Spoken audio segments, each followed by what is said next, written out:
শহর আমার আর নয়। খুব করে আগলে রাখা দরজায় আমার আর নয়। চেনা গলি ছাড়তে যে আজ লাগছে ভীষণ ভয়। খুব করে আগলে রাখা দরজায় আমার আর নয়।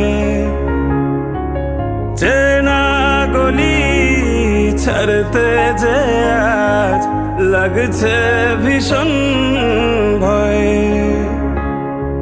কথা ছিল না হবে এমন, তবু কেন এমন যে হয়। হঠাৎ করে জানতে পেলাম এই শহর আমার